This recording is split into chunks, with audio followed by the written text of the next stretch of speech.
দেশের শত্রুরা আবারও মাথাচাড়া দিয়ে উঠছে মন্তব্য মির্জা ফখরুলের। একটি দলের সাথে সমঝোতা করে আরপিও সংশোধন হচ্ছে, অভিযোগ জামায়াতের।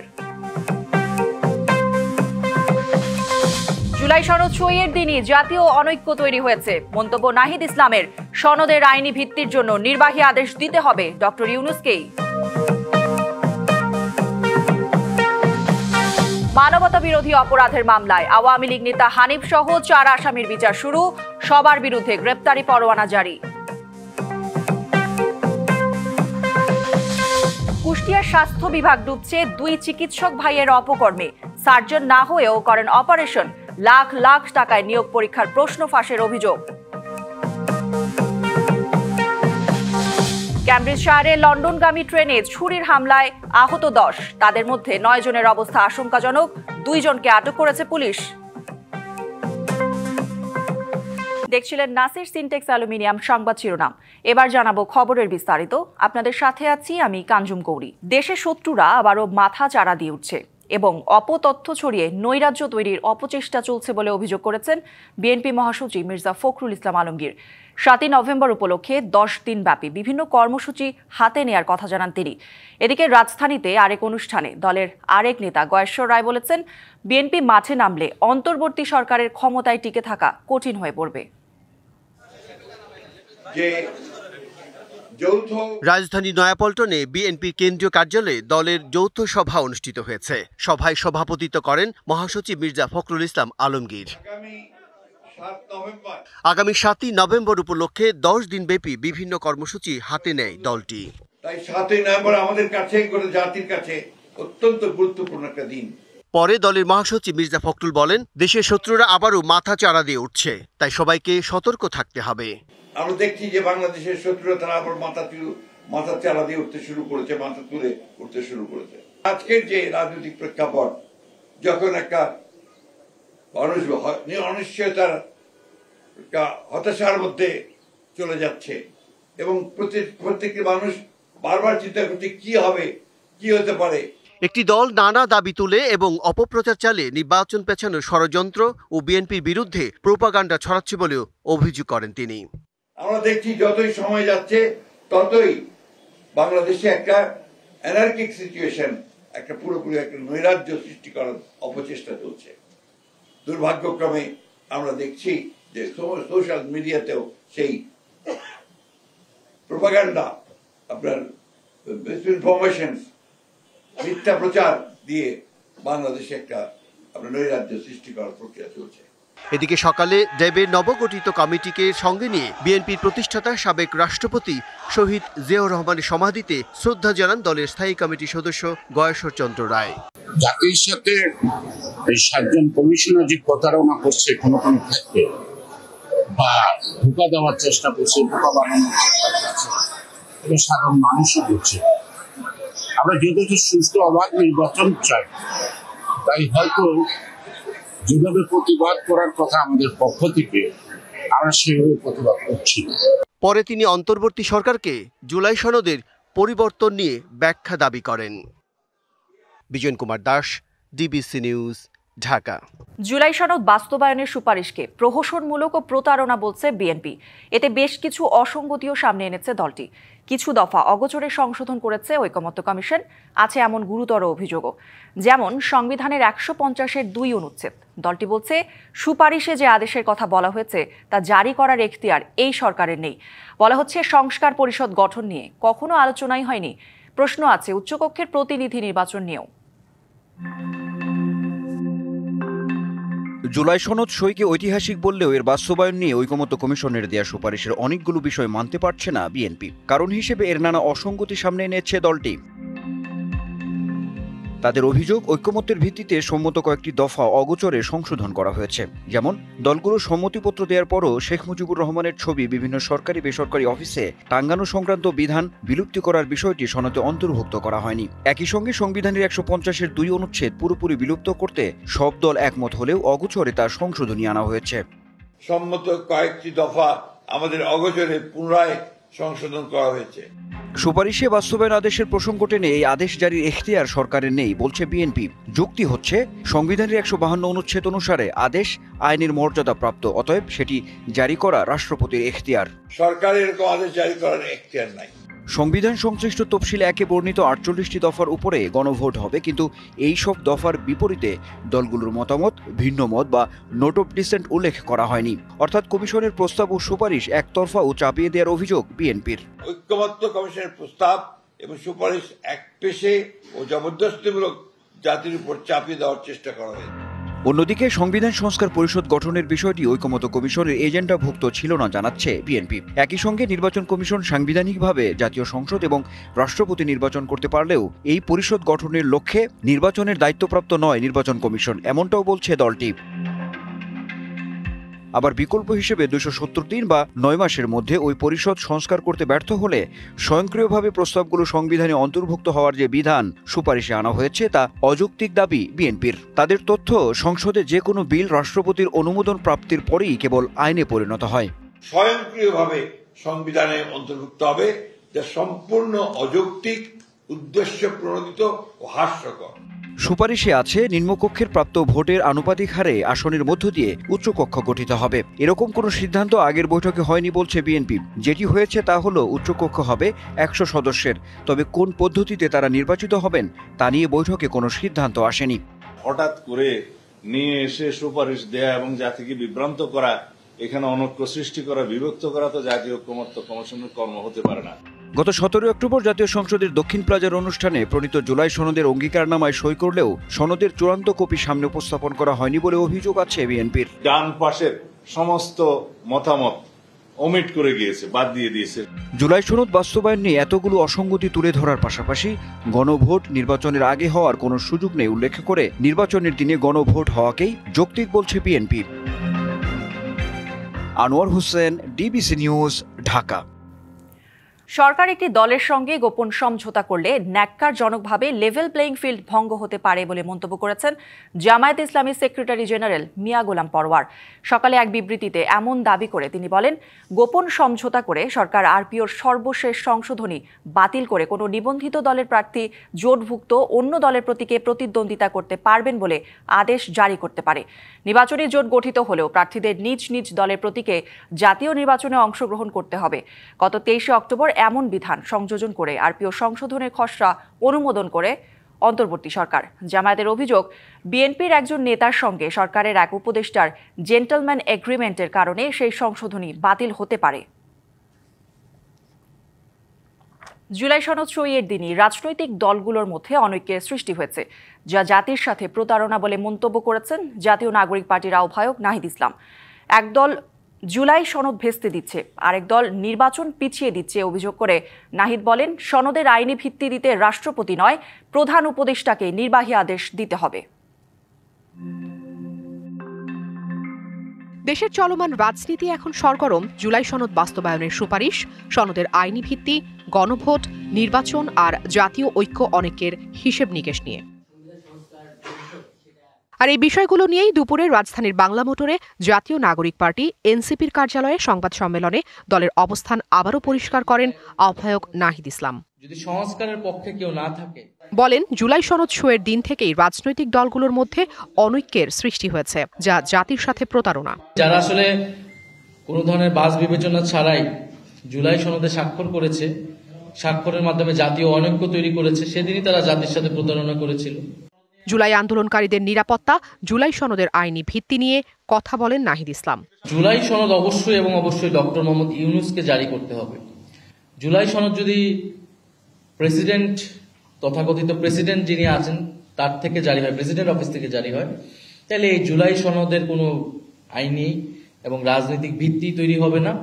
জাতীয় নির্বাচনের আগে বা পরে বড় ইস্যু নয়, গণভোটের বিষয়টি নির্বাচন কমিশনের ওপর ছেড়ে দেওয়া উচিত, এমন মন্তব্যও করেন এনসিপির শীর্ষ নেতা। গণভোট আগে হবে না পরে হবে, নির্বাচনের সাথে হবে না নির্বাচনের আগে হবে, এটাকে আবার প্রধান ইস্যু করে আনা হয়েছে। এটা মূলত জামায়াতে ইসলাম তারা নিয়ে আসছে এবং এটাও একটা ভুল রাজনীতি। আওয়ামী লীগ প্রশ্নে আমাদের ঐক্যবদ্ধ থাকতে হবে, কারণ নির্বাচনকে ভণ্ডুল করার সমস্ত ধরনের ষড়যন্ত্র আওয়ামী লীগের জায়গা থেকে কিন্তু করা হবে, এটা বিভিন্ন জায়গা থেকে আমরা এসে ইঙ্গিত দিচ্ছি। সংবাদ সম্মেলনে আগামী জাতীয় নির্বাচন, ভোট, জোট নিয়ে কথা বলেন নাহিদ ইসলাম। জানান, সংস্কারের পক্ষে না থাকলে সেই রাজনৈতিক দলগুলোর সাথে জোটে যাওয়া সম্ভব নয়। কার্যকর বিরোধী দল তৈরি হবে। Afrin Anwar, DBC News, Dhaka. মানবতা বিরোধী অপরাধ মামলায় আওয়ামী লীগ নেতা মাহবুবুল হানিফ সহ 4 জনের বিরুদ্ধে বিচার শুরু হয়েছে আন্তর্জাতিক অপরাধ ট্রাইব্যুনালে। 4 আসামি পলাতক থাকায় তাদের বিরুদ্ধে গ্রেপ্তারি পরোয়ানা জারি করা হয়েছে। বিচারপতি নজরুল ইসলাম চৌধুরীর নেতৃত্বাধীন আন্তর্জাতিক অপরাধ ট্রাইব্যুনাল 2 এই আদেশ দেয়। এই মামলায় অন্য আসামিরা হলেন কুষ্টিয়া জেলা পরিষদ চেয়ারম্যান ও জেলা আওয়ামী লীগ সভাপতি সদর উদ্দিন খান, সাধারণ সম্পাদক আজগর আলী এবং সদর উপজেলা চেয়ারম্যান আতাউর রহমান আতা। জুলাই আগস্ট গণ অভ্যুত্থানের সময় কুষ্টিয়ায় 6 জনকে হত্যার ঘটনায় এই মামলা করা হয়। এদিকে মানবতা বিরোধী অপরাধের মামলায় জাসদ সভাপতি হাসানুল হক ইনুর বিচার শুরুর আদেশ দিয়েছে ট্রাইব্যুনাল। কুষ্টিয়ায় 7 জনকে হত্যাসহ 8টি অভিযোগে ইনুর বিরুদ্ধে মামলা করা হয়।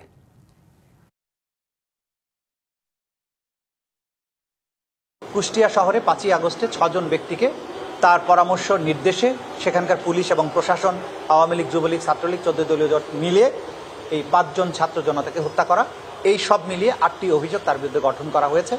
আগামী 30শে নভেম্বর তার এই মামলার ওপেনিং স্টেটমেন্টের জন্য এবং সাক্ষ্য গ্রহণের জন্য দিন ধার্য করা হয়েছে। 2 ভাই হোসেন ইমাম ও হাসান ইমাম, একজন কুষ্টিয়া জেনারেল হাসপাতালের আবাসিক মেডিকেল কর্মকর্তা, অন্যজন ইউনিয়ন স্বাস্থ্য কমপ্লেক্সের উপসহকারী কমিউনিটি মেডিকেল কর্মকর্তা। আপন ভাইদের অপকর্মে ডুবছে সেখানকার স্বাস্থ্য বিভাগ। সার্জন না হলেও হরহামেশাই অস্ত্রোপচার করেন তারা। সবশেষ সিভিল সার্জন অফিসের প্রশ্ন ফাঁস করে লাখ লাখ টাকায় বিক্রি করে আলোচনায় 2 সহোদর। তাদের অপকর্মের বিস্তারিত বেরিয়ে এসেছে দুদক ও স্বাস্থ্য অধিদপ্তরের তদন্তে। নিয়ামুল হকের ক্যামেরায় কুষ্টিয়া প্রতিনিধি সাজ্জাদ হোসেনের অনুসন্ধান। 24শে অক্টোবর কুষ্টিয়া সিভিল সার্জন অফিসের অধীন 115টি পদে নিয়োগ পরীক্ষা হয়। এর আগের রাতে নিয়োগ কমিটির 3 সদস্যকে অর্থ দিয়ে ম্যানেজ করে প্রশ্ন বাগিয়ে নেন জেলা জেনারেল হাসপাতালের আরএমও হোসেন ইমাম ও তার ভাই মেডিকেল অফিসার হাসান ইমাম। এরপর নিজেদের মালিকানাধীন নিউ সান ডায়াগনস্টিক সেন্টার ও বাড়িতে নিয়ে যান পরীক্ষার্থীদের। জনপ্রতি 13 থেকে 16 লাখ টাকা নিয়ে গোপনে প্রস্তুতির ব্যবস্থা করেন। তবে শেষ পর্যন্ত তা আর গোপন থাকেনি। সাংবাদিকদের সক্রিয়তায় বেরিয়ে আসে থলের বিলাল। জব্দ করা হয় হোসেন ইমামের বাড়ির সিসিটিভি ফুটেজ। শুরু হয় আন্দোলন। দুদক ও স্বাস্থ্য অধিদপ্তরের তদন্তে বেরিয়ে এসেছে তাদের অপকর্ম। আমাদের কাছে প্রাথমিকভাবে প্রতিমান হয়েছে যে হ্যাঁ, এখানে প্রশ্নপত্র ফাঁস হয়েছে এবং এর সাথে কিছু কতিপয় অসাধু কর্মকর্তা কর্মচারী বিভিন্ন পর্যায়ে জড়িত থাকতে পারে।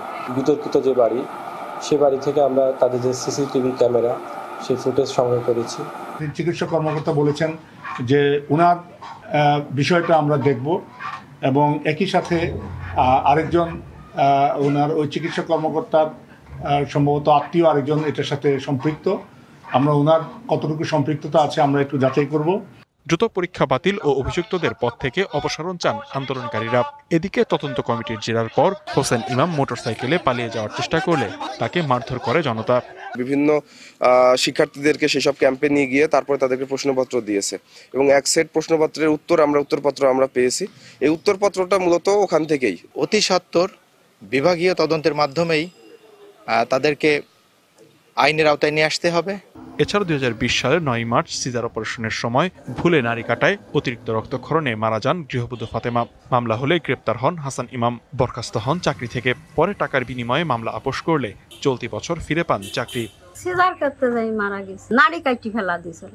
যে অপারেশন করবি সে হলে খুব ছিল, ডাক্তার হলে তো আমার মেয়ে তো মরেই যায় না। হোসেন ইমাম উনি সিজার করার কথা ছিল, কিন্তু উনি না করে ওনার আর এক ভাই নাকি সিজার করছিল, এখানেই প্রবলেম। সিভিল সার্জন অফিস ও জেনারেল হাসপাতাল থেকে জানা গেছে ডাক্তার হোসেন ইমাম এমবিবিএস পাশ করে বিসিএস দিয়ে চাকরিতে প্রবেশ করেন। এরপর আর ডিগ্রি নেননি। তবে রোগীদের কাছে তিনি অর্থোপেডিক সার্জন সহ নানা বিশেষজ্ঞ পরিচয় দেন। তার ভুল চিকিৎসায় অঙ্গ হারিয়ে ও চিকিৎসার পেছনে অর্থ খরচ করে নিঃস্ব অনেক পরিবার। প্রথম অপারেশন করলো, ইনফেকশন হলো, পরে আবার অপারেশন করলো, সেম হলো, তারপর আবার করলো, আবারও সেম ইনফেকশন হলো। অপারেশন করছিল, করার পরে বললো যে ঠিক আছে চলে যাও। সপ্তাহখানেক পরের থেকে দেখি ইনফেকশন শুরু হয়ে গেছে। 2020 সালের দিকে নিউ সান ডায়াগনস্টিক ও প্রাইভেট হাসপাতাল নামে একটি লাইসেন্স দেন তারা। 5 বছর দেননি সরকারি ফি। তথ্য গোপন করে নতুন করে আবেদন করে হোসেন ইমামের স্ত্রীর নামে নেওয়া হয় লাইসেন্স।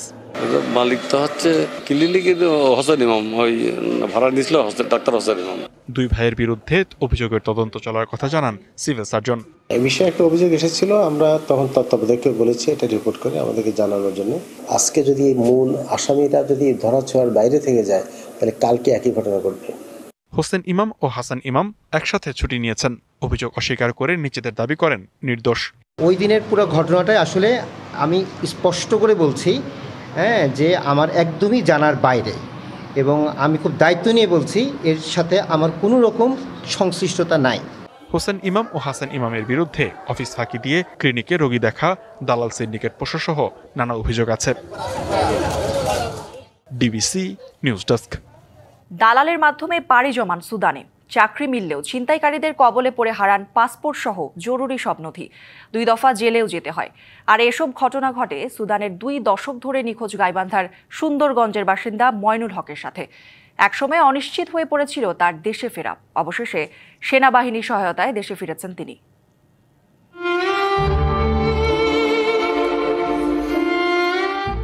বছর পর দেশে ফিরে আবেগ আপ্লুত মইনুল হক। তাকে পেয়ে স্বজনদের চোখেও আনন্দের অশ্রু। গাইবান্ধার সুন্দরগঞ্জের এই বাসিন্দা 2004 সালে ভাগ্য উন্নয়ন ও অর্থনৈতিক সচ্ছলতার আশায় পাড়ি দেন আফ্রিকার দেশ সুদানে। পেয়ে যান একটি চাকরিও। বছর দুয়েক ঠিকঠাক চললেও হঠাৎ শুরু হওয়া গৃহযুদ্ধ তার জীবনকে সম্পূর্ণ বিপর্যস্ত করে দেয়। প্রাণ বাঁচাতে দেশটির আবেই অঞ্চলে আশ্রয় নিলেও ছিনতাইকারীর কবলে পড়েন তিনি। হারান পাসপোর্ট সহ সব নথিপত্র। তুমুল যুদ্ধ শুরু হয় সেখানে। এই যুদ্ধের কারণে আবার এরা যত বন্দী ছিল সব ছাড়িয়ে গেছিল। আমি যাই কোথায়, আমার যাওয়ার তো জায়গা নেই। তারপর আমি ওখান থেকে দৌড়ে পালাইছি, একদিকে গেছি। তারপর খাবার তো নাই, মানে মুমূর্ষ অবস্থা, আমার মরার মতোই আর কি। 2 দফা জেলও খাটেন। পরে বিভিন্ন অঞ্চল ঘুরে বাংলাদেশ সেনাবাহিনীর দেখা পান মইনুল। দীর্ঘ আইনি ও কূটনৈতিক প্রক্রিয়া শেষে রবিবার তাকে দেশে ফিরিয়ে আনে সেনাবাহিনী। 5 দিন আমি একাই ছিলাম ওখানে, মাঠে ঘুমাইছিলাম। দেখা হওয়ার পর আমি বাইরে বলা, ভাই সমস্যা নেই, আমরা আছি, আপনার জন্য আমরা দেখি আমি কি করতে পারি। ওরা আবার আমার জন্য এই কাজ করি, সরকার থেকে ইয়াটি করিয়া তাকে আবার যাওয়ার ব্যবস্থা করেছে। 2 দশক ধরে কোনো খবর না পেয়ে মইনুলের পরিবার ধরেই নিয়েছিল তিনি হয়তো আর বেঁচে নেই। বহু বছরের প্রতীক্ষা শেষে তাকে পেয়ে স্বজনদের চোখে মুখেও স্বস্তি। আমরা খুব অনেক আনন্দিত। আর যারা নিয়ে আসছে তাদের প্রতি আমরা আনাসিরিকতা কামনা করে আল্লাহ তাদের হায়াত দারাজ করুক। কেবল মইনুল নয়, বরং বিদেশে আটকে পড়া ও নিখোঁজ প্রবাসীদের ফেরাতে এমন মানবিক প্রচেষ্টা অব্যাহত রাখবে সেনাবাহিনী, এমন প্রত্যাশা তাদের। রাকিব হোসেন, ডিবিসি নিউজ, ঢাকা। বগুড়ায় শিল্প কারখানা গড়ে তোলার জন্য উপযুক্ত প্লট পাচ্ছেন না উদ্যোক্তারা। জায়গা না পেয়ে বাধ্য হয়ে ফসলি জমিতে গড়ে তুলছেন কারখানা। এতে একদিকে কমছে ফসলি জমি, অন্যদিকে দূষিত হচ্ছে আশপাশের পরিবেশ। অভিযোগ আছে বগুড়ায় গত 15 বছরে আধুনিক শিল্পায়নে নেওয়া হয়নি কোনো পদক্ষেপ। নারী উদ্যোক্তা সাদিকা নাসিম ব্যবসা সম্প্রসারণে নিজ জেলা বগুড়ায় চাল উৎপাদন এবং রেস্টুরেন্ট শুরু করার জন্য বিসিক সহ সরকারি নানা দপ্তরে ধর্ণা দিলেও পাননি প্লটের নিশ্চয়তা।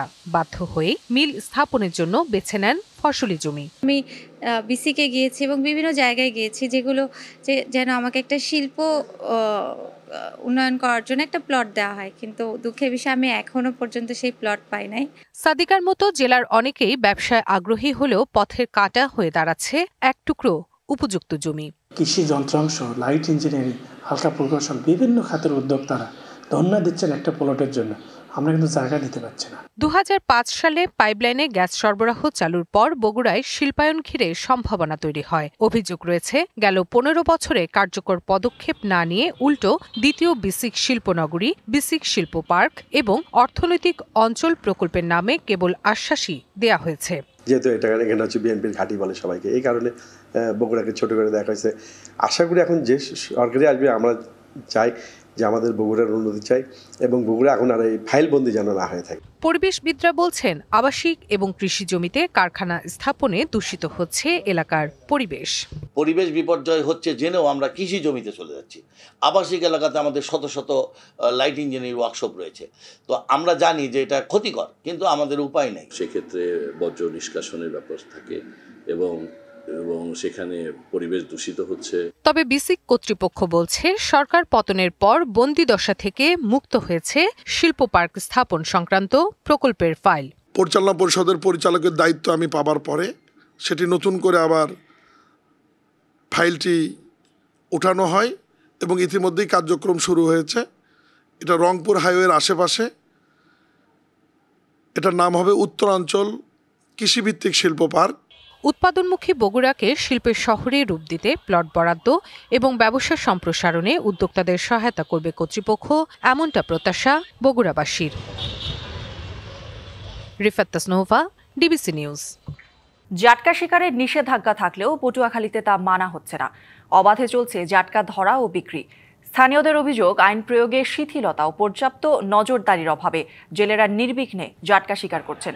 ইলিশের উৎপাদন বৃদ্ধির লক্ষ্যে 1 নভেম্বর থেকে 30 জুন পর্যন্ত সাগর ও নদীতে জাটকা ইলিশ শিকারের ওপর 8 মাসের নিষেধাজ্ঞা দেওয়া হয়েছে। নিষেধাজ্ঞার এ সময় 10 ইঞ্চির চাইতে ছোট জাটকা ধরা, কেনাবেচা, পরিবহন ও মজুদ দণ্ডনীয় অপরাধ। অমান্যকারী 2 বছর পর্যন্ত সশ্রম কারাদণ্ড বা 5,000 টাকা পর্যন্ত জরিমানা বা উভয় দণ্ডে দণ্ডিত হতে পারেন। জাটকাটাই বেশি, বড় মাছ তুলনামূলক অনেক কম, এতে বড় ইলিশের দাম বেশি। মাছ হাতের লাগালের বাইরে 3-4 কেজি ওজনের কোরালের কেজি 900-950। ধীরে ধীরে বাড়ছে উত্তরের হিমেল হাওয়া, কমছে তাপমাত্রা। সেই সঙ্গে ভোরের কুয়াশা আর সকালে ঠান্ডা বাতাস দিচ্ছে শীতের আগমনী বার্তা। গেল 2-3 দিন ধরে দিনাজপুরে গুড়ি গুড়ি বৃষ্টির সাথে বাতাসের কারণে বেশ শীত অনুভূত হচ্ছে। হিমালয়ের কাছাকাছি উত্তরের জেলা দিনাজপুরে নভেম্বরের শুরুতেই বৃষ্টি আর হালকা বাতাস শীতের সংকেত দিচ্ছে। তাপমাত্রাও কমতে শুরু করেছে। সূর্যের দেখা নেই গত বৃহস্পতিবার থেকে, মাঝে মধ্যে বৃষ্টি হচ্ছে। সকাল ও সন্ধ্যায় থাকছে ঘন কুয়াশা। শীতের পোশাক পরে বের হচ্ছেন অনেকেই। ঠান্ডাটা আগাম পড়ে যাচ্ছে মনে হচ্ছে। এখন যে আবহাওয়া, এই আবহাওয়ায় অনেকেই গরমের মানে ঠান্ডার যে কাপড়, গরম কাপড়, সে গরম কাপড় পরতেছে। বৃষ্টির কারণে একটু ঠান্ডা অনুভূতিটা একটু বেশি। হিমালয়ের কাছাকাছি অবস্থানের কারণে দিনাজপুরে আগেভাগে শীত অনুভূত হয়। সূর্যের দেখা না মেলায় হঠাৎ করে ঘন কুয়াশার সঙ্গে ঠান্ডা পড়ছে। ঠান্ডা এই বৃষ্টিতে নামে যাবে, আর মনে হচ্ছে ঠান্ডা বুকের মধ্যে লাগতেছে বাতাসটা। ঠান্ডা পড়ে আছে আর আমরা বুঝতে পারতেছি যে খুব শীঘ্রই শীত চলে আসবে। আশা করছি পড়বো, কারণ শীতের আগমনী বার্তা পাওয়া যাচ্ছে। বৃষ্টি হচ্ছে, বৃষ্টির সাথে সাথে শীতও আমরা অনুভব করতেছি। আবহাওয়া অধিদপ্তর বলছে, ভারতের অন্ধ্রপ্রদেশে আঘাত হানা ঘূর্ণিঝড় মন্থার প্রভাবে এমন বৈরী আবহাওয়া কেটে গেলেই দেখা মিলবে সূর্যের। কিছুদিনের মধ্যেই ধীরে ধীরে বাড়তে থাকবে শীত। ঘূর্ণিঝড় মন্থার কারণে উত্তরবঙ্গের যে জেলাগুলো আছে সেখানে ঘন মেঘের সঞ্চার রয়েছে। গত 24 ঘন্টায় দিনাজপুরে 55 মিলিমিটার বৃষ্টিপাত রেকর্ড করা হয়েছে। বৃষ্টির পর তাপমাত্রা কিছুটা কমে যেতে পারে, সেই সাথে শীতের যে মৃদু শীতের যে অনুভূতি সেটি ধীরে ধীরে বৃদ্ধি পাওয়ার সম্ভাবনা রয়েছে। দিন ও রাতের তাপমাত্রার তারতম্যের মধ্যে সুস্থ থাকতে সবাইকে সচেতন থাকার পরামর্শ চিকিৎসকদের। DBC news desk. যুক্তরাজ্যে একটি ট্রেনে ছুরি হামলার ঘটনায় আহত হয়েছেন অন্তত 10 জন, যাদের মধ্যে 9 জনের অবস্থায় আশঙ্কাজনক। ঘটনার সঙ্গে জড়িত সন্দেহে 2 জনকে আটক করেছে পুলিশ। স্থানীয় সময় শনিবার সন্ধ্যায় ক্যামব্রিজশায়ারের হান্টিংডন স্টেশনের কাছে লন্ডনগামী একটি ট্রেনে এই ঘটনা ঘটে।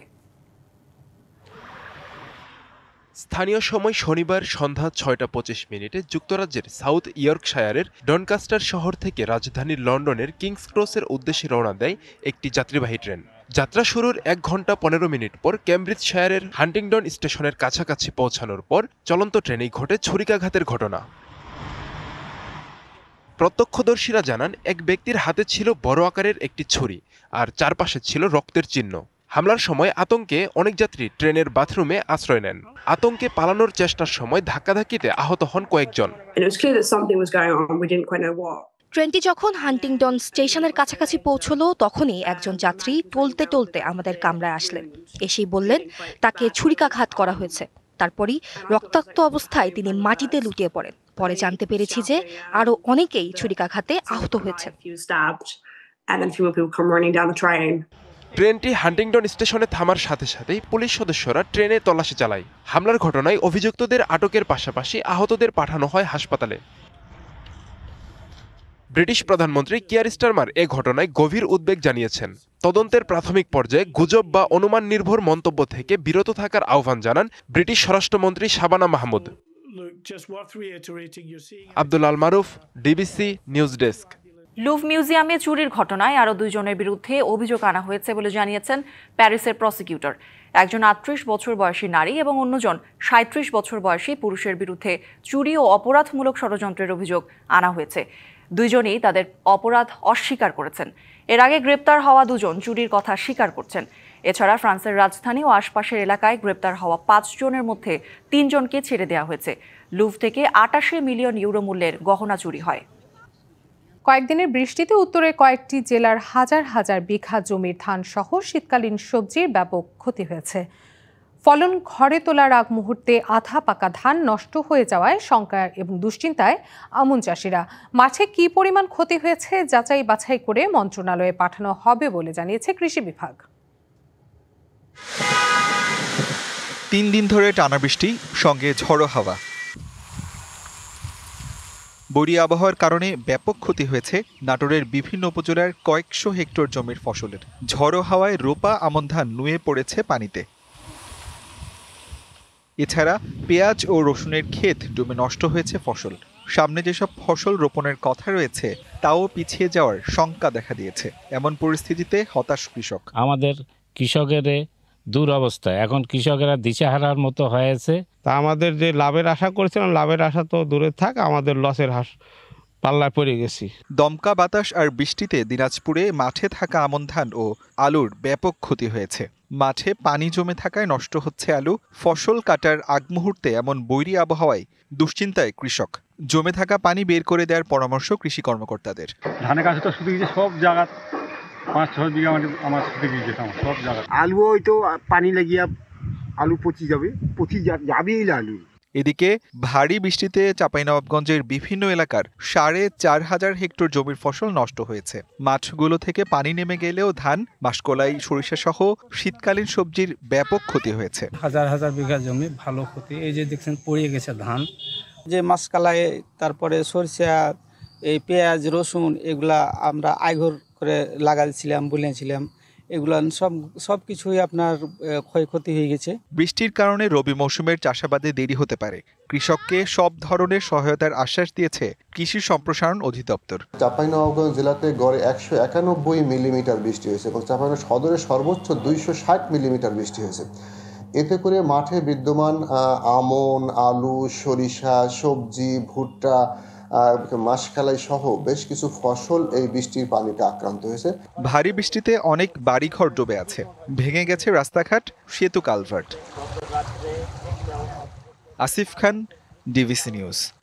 অন্তর্বর্তী সরকার দায়িত্ব নেওয়ার পর দেশে তৈরি পোশাক শিল্পে প্রায় 200 কারখানা বন্ধ হয়েছে বলে দাবি করেছে Bangladesh garments buying house association. এতে বেকার হচ্ছেন বহু শ্রমিক এবং দেশের অর্থনীতিও হচ্ছে ক্ষতিগ্রস্ত। রাজধানী একটি হোটেলে তৈরি পোশাক খাতে বর্তমান সংকট এবং পুনরুদ্ধারের পথ শীর্ষক আলোচনা সভায় এ মন্তব্য করেন সংগঠনের নেতারা। জ্বালানির সংকট, ডলারের ঘাটতি এবং মূল্যস্ফীতি নিয়ন্ত্রণে না আসা পর্যন্ত এবং নিরাপত্তাহীনতায় ভুগছে দেশের তৈরি পোশাক খাত। এর ফলে আন্তর্জাতিক বাজারে ইমেজ সংকটে পড়েছে দেশ। সংকট সমাধানে সরকারের সহযোগিতা চান তারা।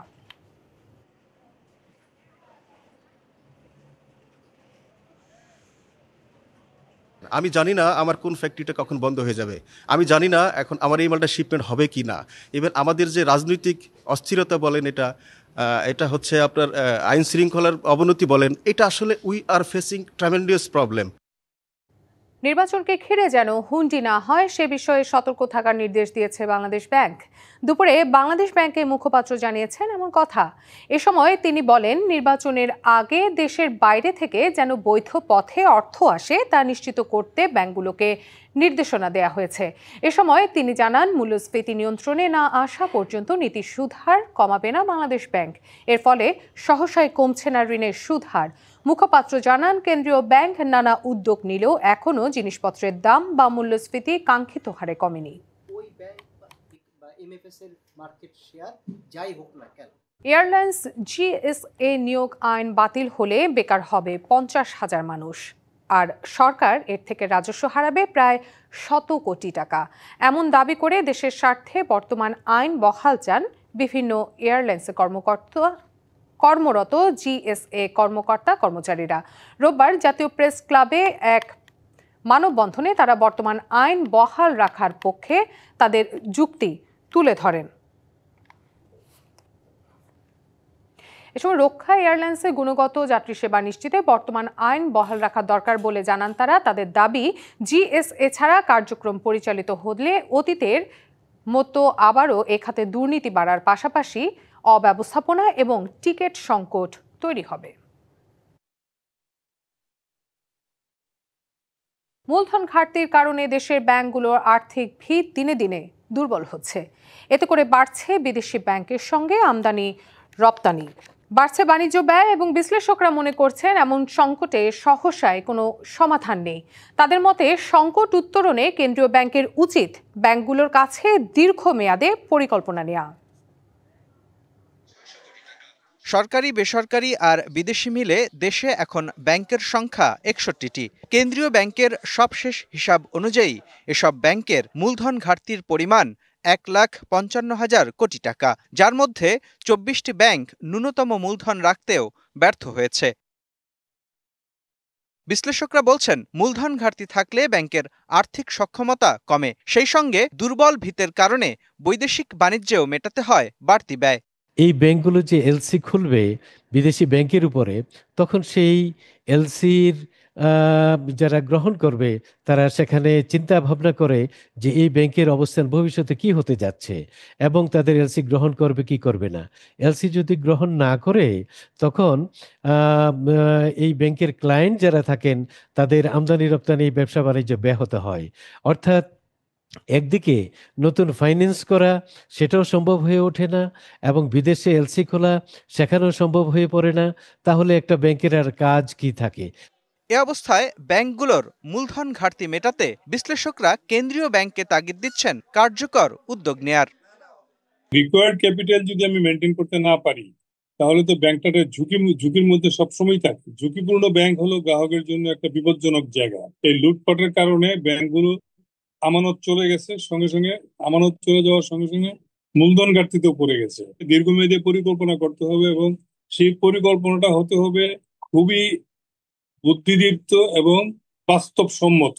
বিশ্লেষকদের মতে মূলধন ঘাটতি মেটানোর কোনো তাৎক্ষণিক বা সহজ উপায় নেই। এজন্য কেন্দ্রীয় ব্যাংকের উচিত ব্যাংকগুলোর কাছে দীর্ঘমেয়াদী পরিকল্পনা নেয়া। মুস্তফা মাহবুব, ডিবিসি নিউজ, ঢাকা। দেশের মুদ্রা বাজারে খুব একটা হেরফের নেই আজ। দেশের ব্যাংকগুলোতে মার্কিন মুদ্রা ডলার বিক্রি হচ্ছে 123 টাকা দরে, আর ব্যাংক গ্রাহকের কাছ থেকে প্রতি ডলার কিনছে 122 টাকায়। এদিন ব্রিটিশ পাউন্ডের দর 1 টাকা বেড়ে বিক্রি হচ্ছে 166 টাকা, আর ব্যাংক কিনছে 159 টাকা দরে। ইউরো গ্রাহকের কাছে ব্যাংক বিক্রি করছে 143 টাকা আর কিনে নিচ্ছে 138 টাকায়। কানাডিয়ান ডলার বিক্রি হচ্ছে 90 আর গ্রাহকের থেকে ব্যাংক কিনছে 85 টাকায়। অস্ট্রেলিয়ান ডলার বিক্রি 82 টাকা আর ক্রয় 77 টাকা। এছাড়াও দেশের ব্যাংকগুলোতে সৌদি রিয়াল বিক্রি হচ্ছে 33 টাকা 20 পয়সা আর ব্যাংকগুলো গ্রাহকের কাছ থেকে সৌদি রিয়াল কিনছে 32 টাকা দরে। ইউ দিরহাম বিক্রি 33 টাকা 50 পয়সা আর ক্রয় 32। মালয়েশিয়ান রিঙ্গিত বিক্রি 29 টাকা আর কিনছে 27 টাকা 50 পয়সা। এদিকে সিঙ্গাপুর ডলার বিক্রি হচ্ছে 96 টাকা এবং ক্রয় মূল্য 92 টাকা। এবং ব্যাংক থেকে গ্রাহক ভারতীয় রুপি কিনতে পারবেন 1 টাকা 45 পয়সা দরে, আর ব্যাংকে বিক্রি করলে পাওয়া যাবে 1 টাকা 38 পয়সা। আন্তর্জাতিক বাজারে উঠানামা দেখা গেছে বিভিন্ন পণ্যের দামে। ব্লুমবার্গের তথ্য বলছে আন্তর্জাতিক বাজারে দাম বেড়েছে। গমের ব্রুসেল প্রতি গমের দাম প্রায় 2% বেড়ে বিক্রি হচ্ছে $534। বিশ্ববাজারে দাম বেড়েছে ব্র্যান্ড ক্রুড অয়েলেরও। প্রতি ব্যারেল ব্র্যান্ড ক্রুড অয়েল বিক্রি হচ্ছে $64.77 দরে। এদিকে আন্তর্জাতিক বাজারে আবারও নিম্নমুখী প্রবণতা স্বর্ণের দামে। প্রতি ট্রয় আউন্স স্বর্ণ $4,200.92 বিক্রি হচ্ছে, আর প্রতি ট্রয় আউন্স রূপার দাম এখন কিছুটা কমে $48.16। ভিয়েতনামের চালের দাম 2 মাসের মধ্যে সর্বনিম্নে নেমে এসেছে। চাহিদা কম এবং ফসলের মান খারাপ হওয়ায় দেশটিতে খাদ্যশস্যটির দাম কমেছে বলে জানা গেছে। অন্যদিকে ভারতে একই সময়ে চালের দাম রয়েছে স্থিতিশীল। ব্যবসায়ীরা জানান কম রপ্তানি চাহিদা এবং ভারী বৃষ্টিপাতের কারণে ভারতের পূর্বাঞ্চলীয় রাজ্যগুলোর ফসল উৎপাদনে প্রভাব পড়ার আশঙ্কায় খাদ্যশস্যটির দাম স্থিতিশীল থাকার পেছনে ভূমিকা রেখেছে।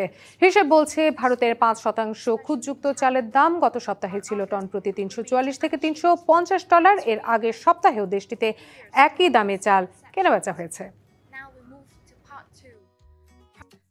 এই ছিল এখনকার মতো, সঙ্গে থাকুন।